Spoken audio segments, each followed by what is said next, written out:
Hello and welcome to the 10 Million in 10 Years podcast. I'm David, your host, and I've got Jared with me today. Welcome, Jared. How's it, Dave? How are we going?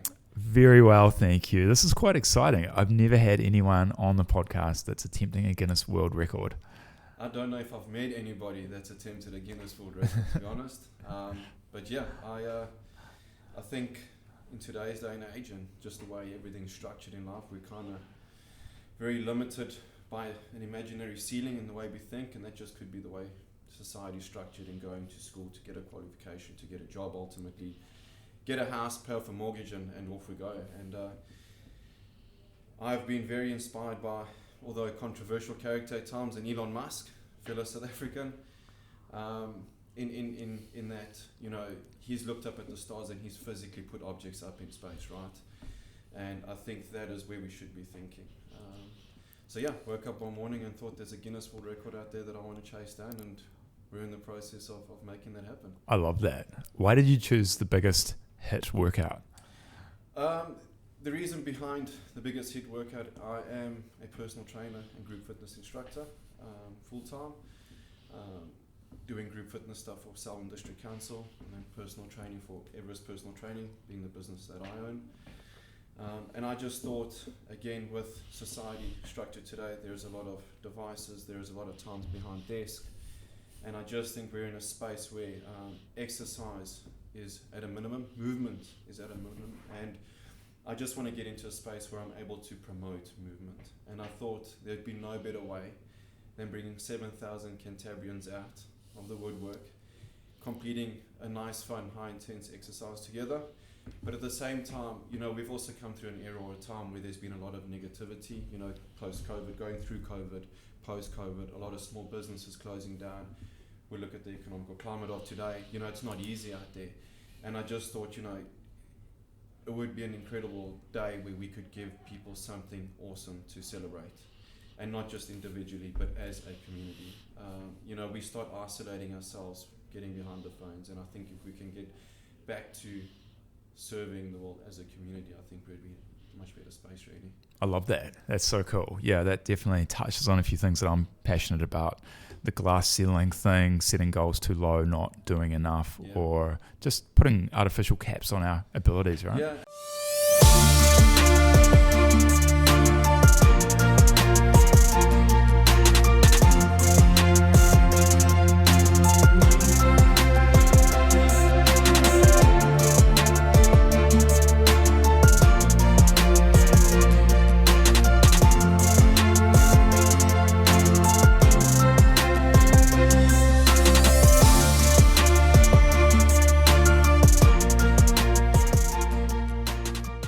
I just think, you know, if I was going about my day to day as everybody else does, really, and I say to myself, cool, you know, here's this goal I want to achieve, and I set this out here, we're leaving so much room for more, you know, untapped. And I just think if this is what you deem your ceiling or your goal, and you're not going into that realm of the unknown, you know, the moment I'm able to break that ceiling, remove that, and go into that unknown realm, even if I fail up there, the success point that I have is probably going to be higher than that ceiling that I once had.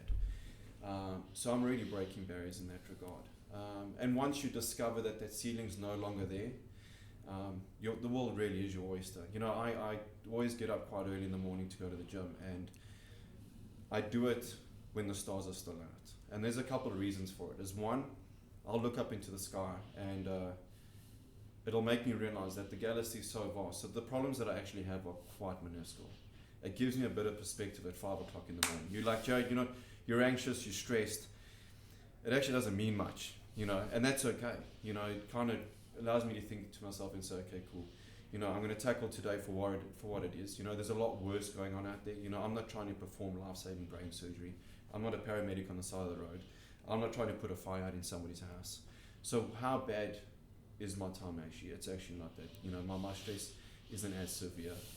So that's the one reason. And the second reason, again, is to look up and say, listen, there is all that out there and more. How many of those stars can we go out and try and touch? Amazing. Yeah. Wow, that's good. That's really good. Yeah, we can often get, and when I say we, I can often get in my head, right? The world it's a catastrophe, right? Yeah. There's this and that, and there's pressure and there's stress. But a lot of it's either artificial or just not that big a deal. It's not something that you're going to look back on in maybe even a week's time and remember. A massive thank you to Casbolt's Motorcycles here at 6 Gasson Street for sponsoring the episode of the 10 Million in 10 Years podcast, authorized dealer of Honda and Ducati motorcycles. Yeah, life moves so quickly. I've been gearing myself up even mentally for this discussion, just to ensure that your listeners get value out of this. And there it is. There's the moment where you're in the car, you're driving, and you're thinking, okay, what is it? You get caught up in that moment. A week from now, this moment's gone. It is history. So what's it worth getting caught up about, really? Is something that I've been very poor at, where my wife's been very strong with, is live in the now. And I say that like I do it. I'm terrible at it. But it's actually sit down, here's a guy in front of me now, being yourself, who is meeting me in terms of ambition, potentially more than what I've got, so there's something that I can be inspired by. So enjoy this moment. Take something away from it. Don't sit. It's like we were talking about earlier. Is I've got a bad habit in listening to respond instead of listening, taking on board, absorbing that information. And so for me, it's taking this moment in for what it is and enjoying it, really. I like it. So what's the current record? I want to say the number, but I don't. And there's a couple of reasons for this. Is the reason why I've selected 7,000 is because we're going to blow the number out the water. When I do something, I want to do it convincingly. I don't want to break the number by one or two people. So that is the first reason for me selecting the 7,000. The second reason is I've wanted to create a bit of a buffer so that there's, people can sign up, they can register. But if they don't turn up on the day, it's not going to be a train smash. The current record is 3,900, or just under. It is held by a guy by the name of Joe Wicks in England. Joe Wicks really blew onto the scene during COVID. He owns a business called The Body Coach. Great guy, love what he's doing, inspired by what he's doing. And it was quite funny that at the time, throughout COVID, we were almost running parallel races. Without me knowing, I was putting quite a bit of content and stuff online in terms of group fitness stuff and workouts, both for adults and kids. And children, to the point where I then started creating animations in my videos. My wife was running an in-home daycare at the time. So we had this room that we weren't doing anything with. And I heard about the nephews and the nieces keeping my brother and sister-in-law too busy. And I thought, why am I not doing something for the kids? And so I ended up with a whole bunch of animated. I essentially created an animated series, and animated to the point where I'd have this tree next to me with honey pots in it, and I'd be this bear squatting and jumping to grab the honey, disturbing the honey pot where the swarm of bees would come out of the tree, and then me having to run on the spot to get away from the bees, So it ended up becoming this awesome series that I'd created. And at the same time, I wasn't aware that Joe Wicks was kind of doing something similar. The difference between the two of us was following and establishment, and where he was with his business versus me. Because at the time, I was working full-time. I actually didn't even have a business. I went in and got myself a mug made because I thought if I had a logo on a mug, it made it somewhat official. I like that. And at the time, it was called Flex on Decks. You can find it on YouTube still, actually. And so I had this Flex on Decks mug, and I thought, this is real. I've got this business. I'm creating content online. And unfortunately, the business I was working for was deemed essential. So a week later, I was back at the office. But there was so much learning, and I think that's where the big spark really hit for me in wanting to make an impact. Because within that week, I was receiving videos from England, from Australia, from South Africa, from all over the world, really, of these children partaking in these exercises, to the point where I could make compilations. And that's when it hit me, where children of today are going through a period where they've got to adapt with all this, this bombardment of technology. And us as adults are doing the exact same thing. And I think for those that have kids are trying to then cope with both. And how do they manage this whole thing? And I just thought at that time it was a great use for the likes of a YouTube, a great use for technology. And that's where the spark was kind of lit. I went back into my full-time job, and April of this year, left the corporate world, started my own thing, and it was probably within the first week, that's the moment I woke up and I said to myself, I want to go and break this world record. But I want to bring 7,000 people along the ride with me. I want everybody to have a moment. I believe in life that the pie that we can create, or the pie that we can bake, is big enough that everybody can have a piece. And I just think that if we're ambitious enough, we don't have to bake a little one-man pie. You know, we can bake something that can truly go out past the community. And that's where that seed was planted. And then I met with the council. And I soon realized why they don't just bring 7,000 people together. And you then start realizing why it is an accomplishment, actually. I then realized why, even though Joe Wicks at the time had a following of 1.2 million followers on Instagram, he'd done the event off of the back of a concert. So the infrastructure was there, the people were coming. Whereas this is very different. This is an independently run event. This is an event where it's been very difficult, but I've avoided getting large corporate companies within this fitness space on board because I don't want to lose touch of it. I don't want to be dictated, you know, by who I can and can't have there. This for me is something for the community. This is something for the people.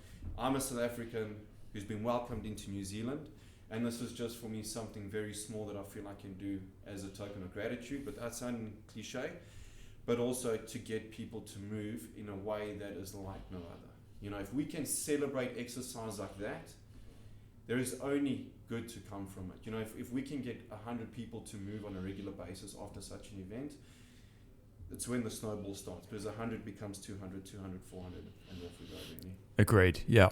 I think the world we live in, there are a lot of temptations, technology, people sitting too long. Like, there's so many reasons to do this, so yeah, I'm loving it. Yeah, and like I said, you know, off of the back of that is not just impacting people in a way that can impact their health, but at the same time we're raising money for I'm Hope, because it was a huge surprise for me coming to New Zealand from South Africa, where there's a lot of much of South Africa has its problems. My blood will always be green and gold. I'll be a Springbok forever and a day. You know, that's who I am, born and bred. But I came from South Africa, where there's obvious problems that have been highlighted there, thinking that when I get into New Zealand, we're coming into a first world country, which I certainly have. To find out per capita that New Zealand's got the highest suicide rate in the world blew my mind. You know, to find out that the mental health, you can almost call it epidemic that's going on, blew my mind, because I just thought, you know, coming in, I looked at the public facilities, the libraries, the hospitals. I could catch a bus to work. I was on a train to work. I'd never done that in my life before. So I got you thinking, everybody's so spoiled, like things are so good here, and then you start learning about, you know, the cultures, and you learn about everything that's going on here. And that was the other part of this, is how do we take exercise and take it and use it in a way that can help people in that mental health space. Funny that this has fallen on Mental Health Awareness Week, really, this discussion. So we're going to be raising money for I Am Hope at the same time, which is amazing. And then we've got, I suppose, which is a little bit more relevant to you in terms of the business space, is the expo that we'll have attached to the day.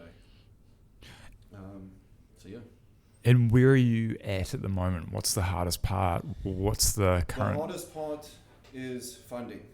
So the event's going to cost circa 170k.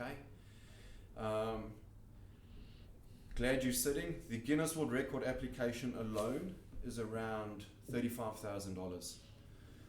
The reason for this is we get assigned, once that application goes in, we get assigned a marketing and an account manager from them. We then get licensed to use all their marketing material.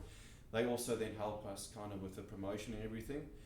But at the same time, they've got to, it's a business. The Guinness World Records is ultimately a business that needs to make money, and that business is based in the UK.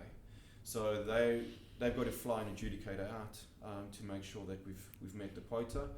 Do we need them there? We don't. But then I equated to being at the Olympics recently. Right? Imagine being at the Olympics now, Paris, you're standing there, I've won my race, where's my gold medal? And they come to you on the podium and say, listen, we're going to post it in 2 months from now. You've got 7,000 people out there, and no one's there to give you that certificate. There's no handover, there's no moment. Because that's what we're doing this for, is that moment where I can turn around with the certificate and give it to the people. Say, this is yours. So I think that is a very crucial part of the project. So 35 to 40K is just going to be on that alone. We then got to consider the traffic management, the resource consenting. Having 7,000 people at Foster Park is also going to mean we're going to need big screens so that the person and the people right at the back are able to see me. And then I soon discovered that I pretty much need a field of toilets.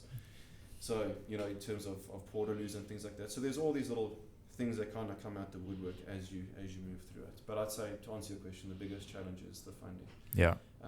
And we're on our way to slowly ticking those things off. I also question the timing of this, because we're also in a time where who has money, right? And this is very much from a philanthropy perspective. As much as I want to, I'm going to try my best to give back to any business that is involved, in what I think is quite creative ways. Ultimately, I am asking people to give money that they potentially don't have now, because I do understand how tough it is out there. But like I said, I think there is something bigger than us within this event. There is something quite special that I think we can build, and then hopefully to a point take this event and go on tour with it, so that we're not just impacting people within this region, but really making the impact around the country. Yeah, that's cool. Yeah, I mean, I think what technology has allowed us to do is to structure deals, sponsorship, activations in a way that's not necessarily crippling your ability to run it the way you want to run it, but also giving them something in exchange for that contribution, right? Yeah, 100%.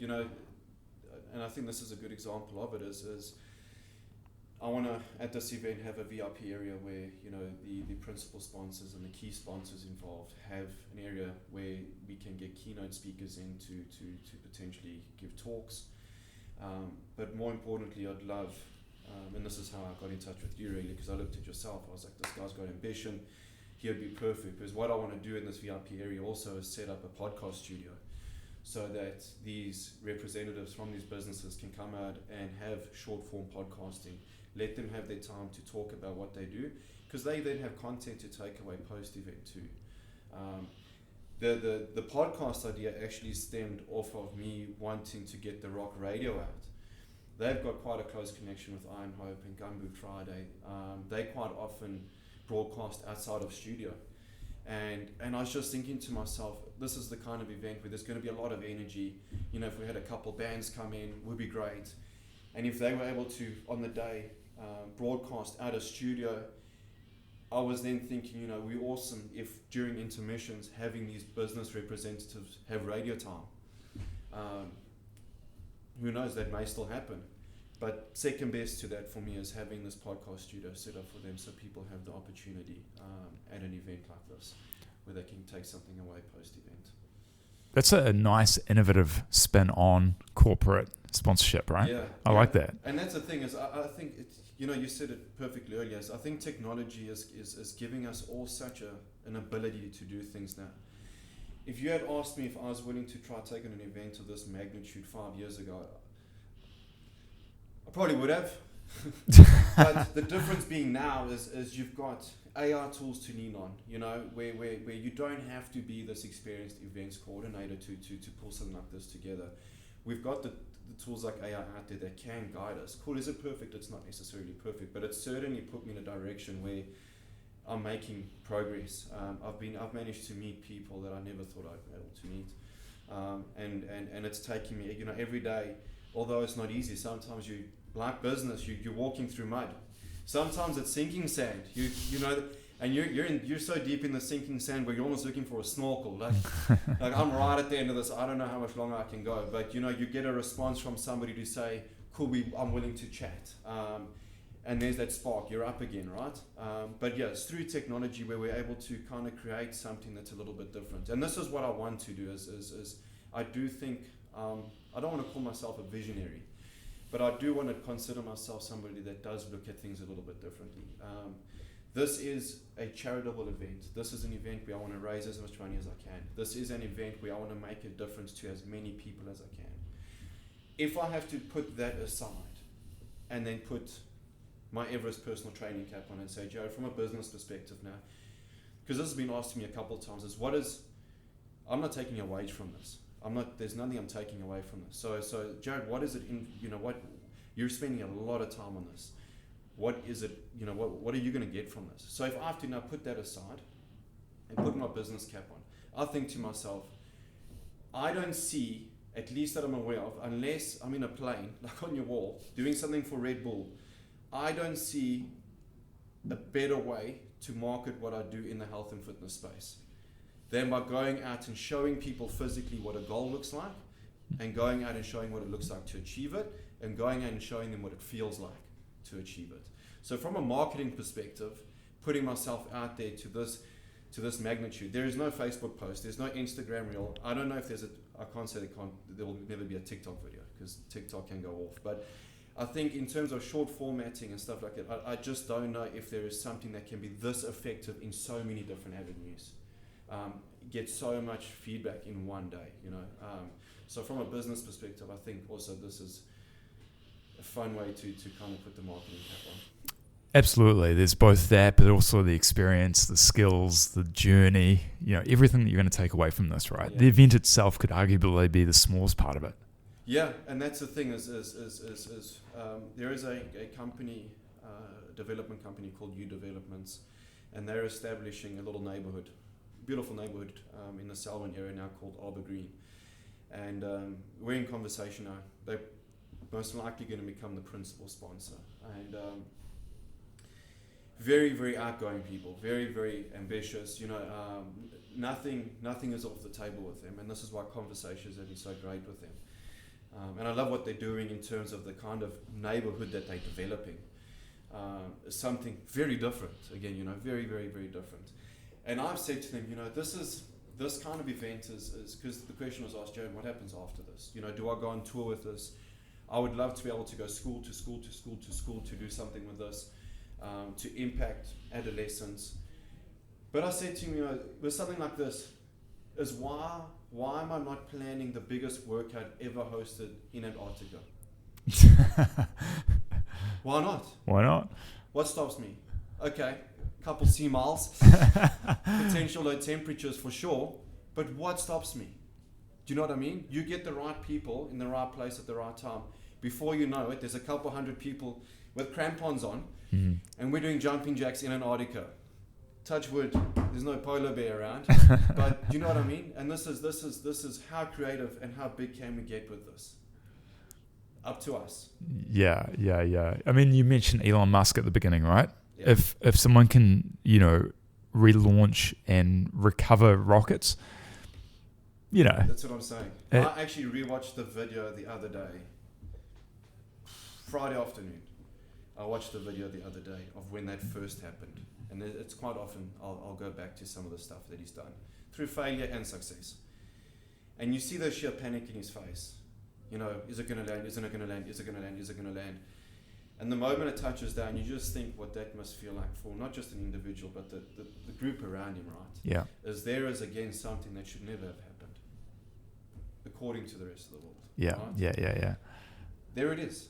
It is happening. It just happened, so yeah. For me, being, Jared Rogers, he has this individual. Who is this guy? I've got 1,600 followers on Instagram, so actually nobody. South African accent.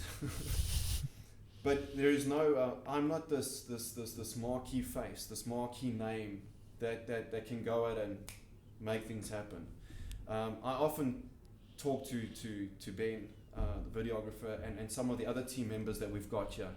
And I kind of call us the underdog team, because we aren't a team with profound following. We're not a team with the biggest names. We're a group of people that have come together from the Selwyn district who think we can make this happen. I've got the idea, and slowly we've pulled people in. We're a team of 7 or 8 now, and we're in a space where this is slowly starting to get traction. And it would be the true underdog story, where you get somebody who is a nobody, who's taken something from nothing and made this thing happen. And that for me is trying to show people out there that it doesn't matter how much money you've got or don't have. It doesn't matter where you come from. It is entirely up to you as a person, and if you feel deep inside that you can make this happen, nothing's going to stop you.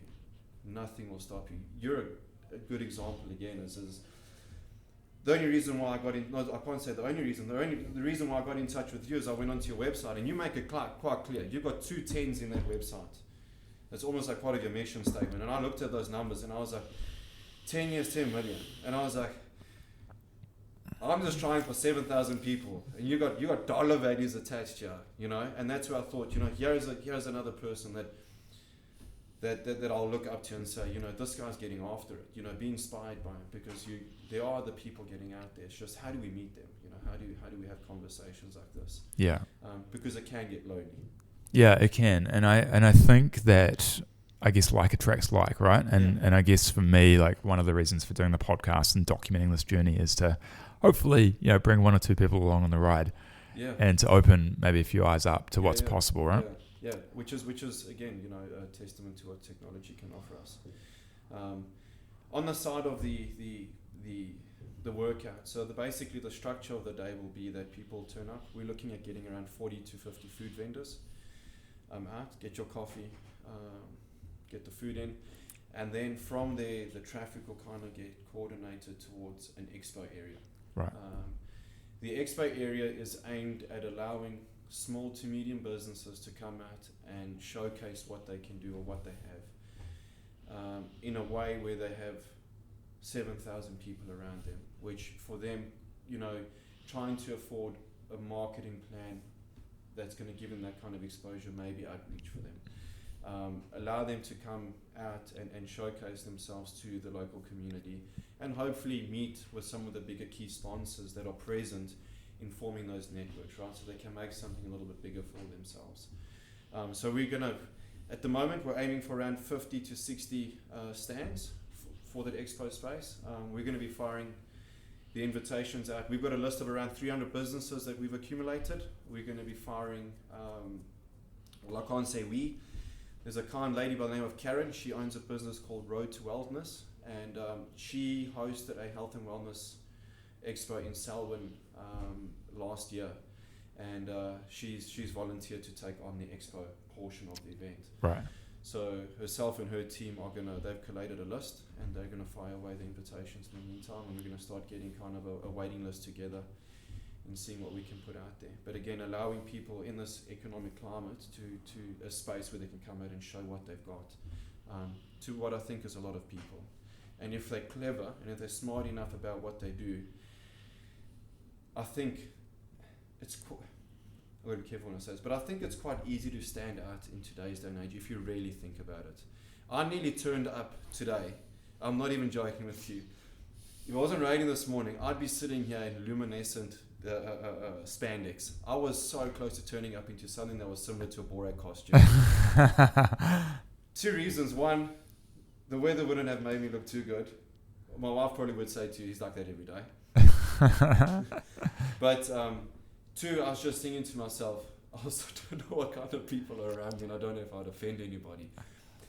But it's just doing little things like that where you can stand out. And I think if you get 60 stands out there, if people are smart about it, you've got 7,000 people, and if you do something a little bit different, you can attract more than half of them to come and see what you're doing. Which again, you know, if in terms of marketing, would cost you a lot of money. Yeah. So I'm hoping I could help them out in that way too. So a few different components to it. So the food stalls, the expo stalls, some banner sponsors as well. Yeah, so in terms of banners, we're going to have at the venue, but also on the website. So our website is now live. So through the website, there's a few things that can happen. We can register to participate, which I encourage people to do. The reason why I encourage you to register to participate is for 2 reasons. Is 1, we can keep track of numbers, but 2, the more numbers we've got flowing on the site, and there's a live count on the site, which is just launched, so that will be there. That's transparent to everybody. People can see the live number. The more people we have registering, the easier it is for us to pull sponsors, because at the end of the day, the sponsor is a business, and I need to make sure that they get something out of it. That is a big priority of mine. So yeah, people can register through there. A, we can keep track of numbers, see how we're tracking in terms of the world record. But B, these are magnets that we're trying to pull towards one another, right? And unfortunately, they're of the same poles. We're trying to pull positive to positive, and they're going to resist naturally. those polls can start turning. One of those polls can turn. We can go positive to negative. The moment those numbers climb, that will then be easier for sponsors to jump on board. And this again is just something that just needs a bit of momentum, a bit of a push in the right direction, and then we're away. So yeah, so that can be done. So we can register as participants on the website. We can register as food vendors on the website, and we can register as an expo store holder on the website as well. Love it. How good. Yeah. And so April next year? March the 15th. March 15th. March the 15th, Foster Park, Rolleston. There's been temptation and call to bring it out to Christchurch, into a venue such as Hagley. Obviously, you know, there's a lot more. There's a lot more people. Christchurch is central, so we can then start looking at people around Yora, Kaipoi, and kind of bring people in. But this is where I suppose I'll remain loyal to my people in Selwyn and hold tight. Host the venue, host the event out there, and I do think I wake up every morning before going out and looking at the stars. I do something. It's a little hydration cocktail. We lose a lot of moisture throughout our time of sleep, so I take one whole lemon, 2 caps of apple cider vinegar, and some pink Himalayan salt, 340, 400 mils of water. Chuck that all together. Chug that down.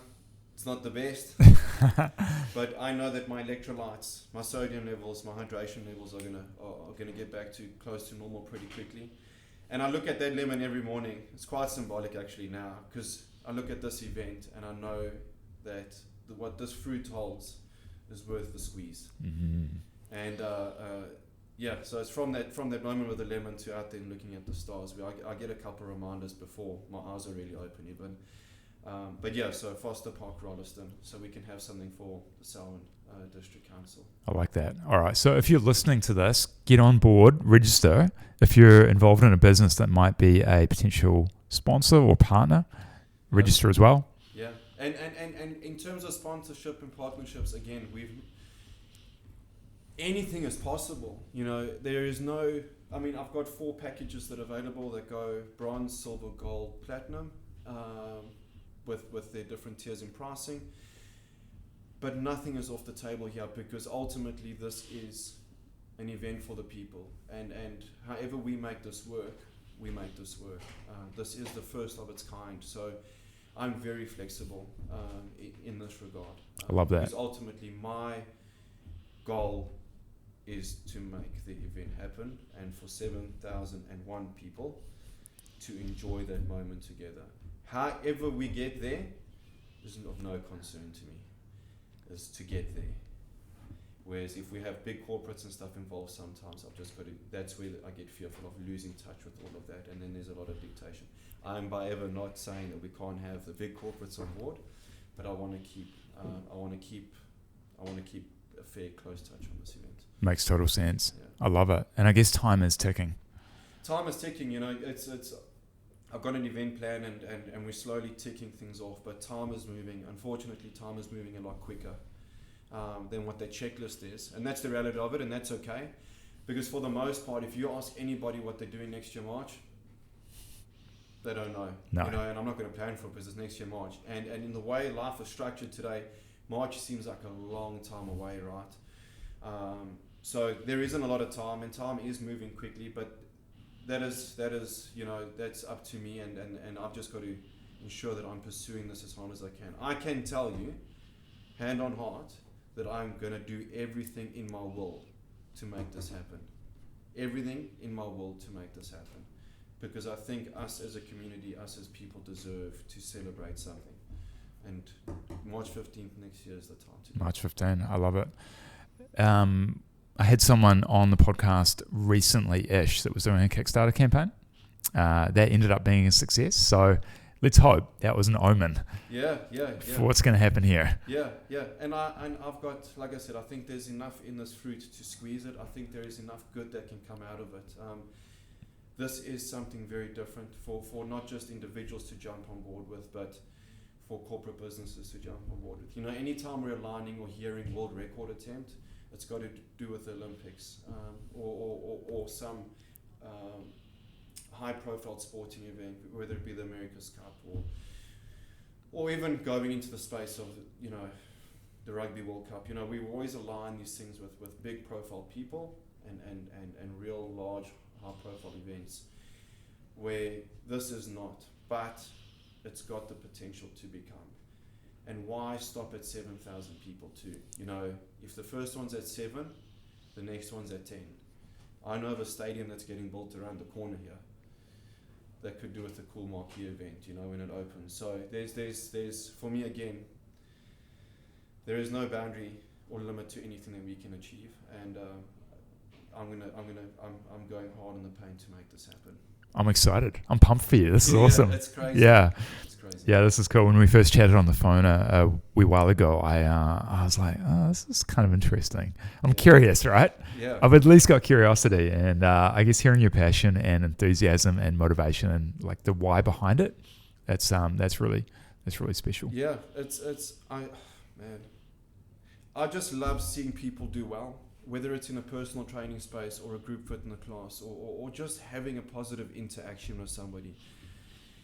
Too often I drive somewhere and people are stuck in traffic and they're in this rat race, right? And they've got these blinders on, and you know that they're waking up, dealing with the kids, going to work, coming home, kids, dinner, bed. That's it. And it's through no one's fault, but that's what it is, right? And it is sad, you know. I see that and I feel sad, because I just feel like your day is going to come where you've had your time, and ultimately there's going to be a moment with you and nobody else, and you're going to have the opportunity to ask yourself, have I had a good crack at this? Have I actually left it all out there? And that can be within a workout sense or life as a whole. And I just want more people to know that when that moment comes for them, that they've looked back and said, you know what, I've had a bloody good crack at all of this. I've gone hard. You know, I've done everything I could. I always tell a lot of people around me is I want to be known as the person that's lived 3 lives in one. You know, for a lot of times people look at me and they're like, Joe, there's a lot happening there. There's a lot. And I say, well, it's because I'm here once, uno. Yeah. You know? Yeah. So I'm going to give everything I got. You know, so if I can give people the sense that they can break free. I was in the corporate world. I've managed teams of 70, 80, 90, 100 people before. I was in a space where I'm only really getting over it now, where if a phone vibrated in a movie, my heart rate would spike, because the nature of the work that I was doing at the time, I'd be getting calls at 1, 2, 3, 4 a.m. in the morning. The phone would be on vibrate, so I could hear it, but I wouldn't wake my wife up. But through going through that for 2-3 years, my body's automatically adapted this fight or flight response to that sound, that feeling, that zzz. Yes. We got to the point where I was hearing that in movies, and the first thing I would do is reach over. Yeah. You talk about mental health and all those things. That is not a good space. That is not a healthy space to be in. So going through that corporate space and eventually being in a place where I feel like life has chucked me in the corner, because when I finished my project on the West Coast and I came back to Christchurch end of March, I went out to look for work with the ambition of eventually going out on my own, but just getting some base set up in Christchurch again, and eventually kind of weaning myself into my own world. And I was ignorant and maybe even arrogant to think that I'd walk into work fairly easily with my experience, only to find that I was getting some feedback saying, Joe, you know, the nature of the work that you're doing and the work that you're applying for, you're going to get bored and you're going to leave, and this. And before I knew it, I found myself in a corner without any work. And my wife looked at me and she said to me, Joe, you've been talking about this. The world's given it to you on the platter now. Now is your time. And with no financial savings, we've done this probably in the worst way that we could have done it. There is no financial backing. It's just, you're in a corner, we fight. Yeah. There is no other option, you know. And to the point where I've deleted Seek. No more Trade Me jobs on my phone. You know, the only reason why I'm on LinkedIn is to find awesome people like yourself. There is no job hunting. There is only one direction, and it's forward. And if I had to go and obsess on my bank account every day, I wouldn't be sitting here now. I really wouldn't be. But that's not the do-all and end-all of the whole thing. You know, that the making the money isn't the whole piece to it.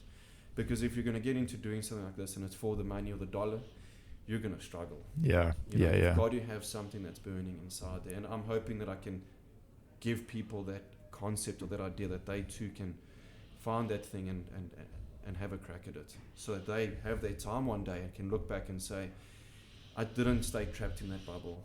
You know, I managed to branch out and have a crack. I managed, you know, if you want to open a knitting company, if that's something you wanted to do because you saw grandma knitting and it's something that's inspired you, then go and do it, because you're only here once, right? Totally. You know, Yeah. You can always get back into the workforce, I believe. I think that net is always there. Yeah. Yeah. So, yeah, it's there is a lot behind this. I think there's a lot of reason behind it in why I'm doing this. There's a lot of I've kind of unintentionally set a lot of reminders to myself to keep pursuing this whole thing.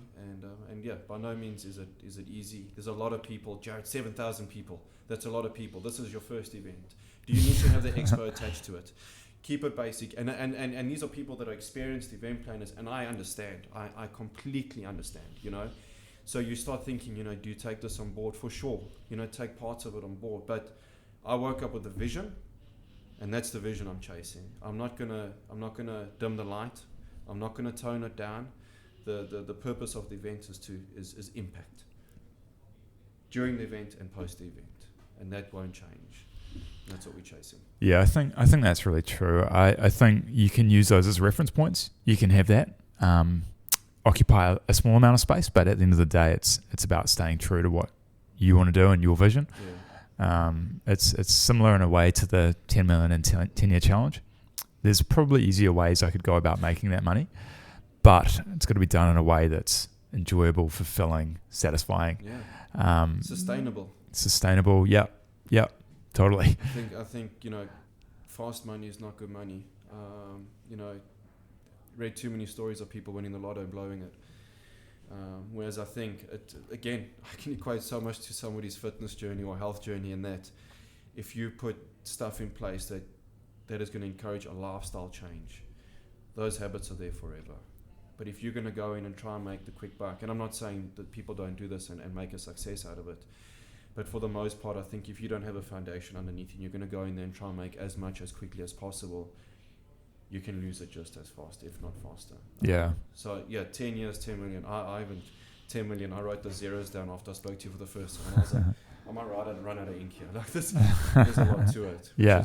It's an I'm keen to see where that goes to. Yeah. I mean, it's been a lot of fun so far, and just having interesting conversations with people like yourself on the podcast. It's been an element that I didn't really anticipate, and so.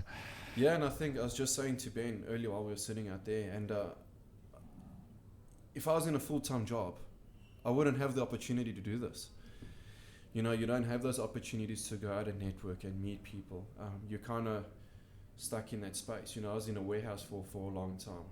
So you're all about being healthy and going to the gym. The gym's in a closed box. I'm in a warehouse. Cool, Jared, you're managing 25,000 pallets. Woohoo! 70 staff. Woohoo! You're in a concrete box. You get there when it's dark. You leave when it's dark. Yeah. Again, for how long? How healthy? Yeah. You know, so there's an achievement there and there's an accomplishment there. All good. But again, is it for you? Are you feeling the passion you need to feel behind it? And what is the outcome? What is it down the line? And I'm not saying you can't be career driven and have, you know, for some people, that is their space. Like I naturally took a liking to logistics. I found myself through wrong reasons at university finding that I can move stuff from A to B pretty quickly. I went to universities to study biokinetics and I came out with a degree in chemistry, and it was the wrong chemistry. It was the party chemistry. And I was able to move that chemistry from A to B. I had marketing strategies in that chemistry. I would have these little bags that I would never go to class or the campus with a bag full of books. It was packed with product. And that product would have the local, I would go into the local supermarket. You know when you go to a Woolworths or a Pack and Save and you go to like the buns and there's a label, printed label with a price, and we'll say 6 buns or whatever it is. I would make my way into me and a couple of mates, I would make my way into the bakery section and I'd find a way to distract the people in the deli area so I could get my hands on a blank roll of those labels. And in South Africa, there's a very famous supermarket chain there called Pick and Pay. And all of a sudden, you'd walk around campus and people would be like, Jared, you're the Pick and Pay guy. And I'm like, that's exactly it. That is it. So from then I figured, you know, that A, there's a bit of creativity behind me, but B, there's also a way in which we can move something from A to B, and I naturally gravitated towards logistics. And that taught me a lot about me. That taught me a lot about being good to people. Whenever I've worked, the foundation of whatever I've done has been the people, the culture of the workplace that I've created. But also, like I said, you know, life put me in a corner where it said, Jared, it's time now to go and do something big and great. And that's why we're here today, really. Absolutely love it. How good. All right. So that website, just for the listeners here, the viewers, so hitforhope.com with two I's, right? That's it, HIT. So high intensity interval training. Now, I'm going to stipulate here, when people hear high intensity interval training, sheer panic. Absolute panic. My heart rate's going to be at 200 beats per minute. That is not the case. The way this is adjudicated is through perception of intensity. It is going to be a half an hour workout. There will be moments of rest. And what we'll do as a team is we'll make sure we're all there, 7,001 of us, prior to the adjudicator arriving. I will instruct you all to chuck some water on your face before he arrives, so we all look like we're sweating anyway, so he's going to deem it difficult. But the day is designed for all ages. My youngest group class that I do is in the school holidays, a 4-year-old kid. I do something called super aerobics with little kids. We have 30 to 40 kids come out. I encourage the most outrageous superhero costumes that these kids can bring out, and I absolutely love it. And then the oldest person that I coach is 84 years old. So I can cater for all. I understand the demands on the body for all, but this is a day for everybody to move. So yeah, don't when you hear HIT, don't panic. You will get through it. I'm not going to be the person to bombard Christchurch Hospital with 48 cardiac arrests and all of that. It's a day. Exercise is meant to be fun. Exercise is something that should be done by all and can be done by all. And this is what the day is going to be about. 30 minutes. 30 minutes. That's it. 30 minutes. Everyone can handle 30 minutes. Everyone can handle 30 minutes, and it'll be a fun 30 minutes. And you got to remember that there's 6,999 others around you that are going through that 30 minutes with you, that are enjoying it with you. You're going to look around, and that feeling is going to echo. And that's where the accountability and the motivation kicks in too, because there's going to be a lot of people. Yeah, it's only going to be 30 minutes. Like I said, the ratios in which we've got to do this is I've either got to go in terms of ratio 1-to-1, which means 1 minute high intensity, inverted commas, with 1 minute static light rest, so active recovery rest, where we'll still be moving. The option I'm going to go for is the 2 minutes of activity, but 1 minute stop. Right. So people get the 60 seconds where they can just stop, breathe through the nose, exhale out the mouth, get that heart rate, and then we can punch up again. Got it. Okay, cool. And what other chance do you have to be involved in a Guinness World Record attempt? Once in a lifetime. Not often. There is, you know, you might agree with me. Life is weird in the way it goes full circle. I look through lessons and workplaces and the way life has unfolded for me, and it's so weird that as a kid, something my mom would always buy me for Christmas was the Guinness World Records as the book. And you know, maybe that's where the seed was originally planted. But I'd love looking through the book and looking at somebody that performed. I'd done a lot of athletics as a kid. I was an 800 meter and a 1,500 meter athlete. And I always looked at those records and loved playing cricket, loved playing rugby. And I always looked at these people and thought, this guy can eat 108 hot dogs in a minute. Like, it didn't matter the skill. It amazed me that somebody had the time, the effort, the dedication to go and accomplish something that simply nobody else in the world could. That's it, right? And the fact that we can now allow 7,000 other people to enjoy that experience is I think it's one of the few times in life we can say it's once in a lifetime. You know, this is not bungee jumping, this is not skydiving, this is a Guinness World Record. You will walk away with your t-shirt saying, I was part of a Guinness World Record attempt. And that is something you're going to take away with you for the rest of your life. You can make that an Instagram post. You can make that a part in your bio. You were part of a record-breaking attempt. You know, it's you've accomplished something magnificent. with the people around you as a tribe, you know. And I think that's something we're isolating ourselves. Let's come together as a tribe. We as humans, this is what we do. You know, we want to be around people. So I'm excited for it. I'm excited. Not envisioning what 7,000 people look like, but in saying that actually cannot wait to step on stage and see it, and I think feel it. Yeah.